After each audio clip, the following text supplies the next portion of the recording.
അങ്ങനെ ആ പ്ലാൻ പൊട്ടി. 4 പേരെ കൊണ്ട് കൂട്ടിയാൽ കൂടില്ല എന്ന് മനസ്സിലാക്കി വിഷമിച്ചിരുന്ന എനിക്ക് ദൈവം 7 പേരുടെ ഒരു പുതിയ ടീമിനെ തന്നു.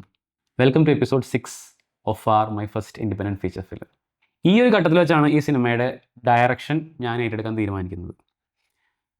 ഫസ്റ്റ് ടീം പ്ലാൻ ഫ്ലോപ്പ് ആയതിൻ്റെ വിഷമത്തിൽ ഞാൻ എൻ്റെ ഫ്രണ്ടും എഡിറ്ററുമായ ജോസഫിൻ്റെ ഫ്ലാറ്റിൽ വന്ന് 2 ദിവസം താമസിച്ചു.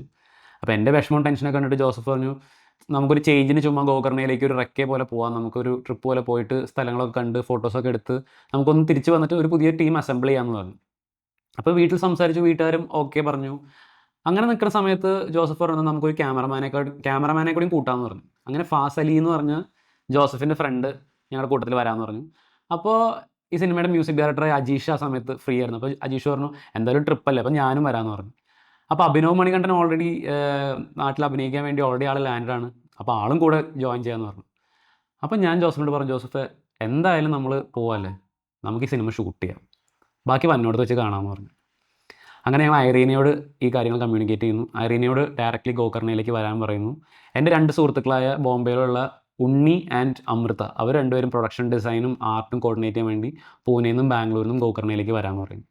അങ്ങനെയാണ് ഈ 7 പേരുടെ ടീം ഗോകർണയിൽ അസംബിൾ ആവുന്നത്. അവിടം തൊട്ട് ആണ് ശരിക്കും ഫാർ എന്ന് പറഞ്ഞ മൂവിയുടെ ഒരു മാജിക്ക് സ്റ്റാർട്ട് ചെയ്യുന്നത്.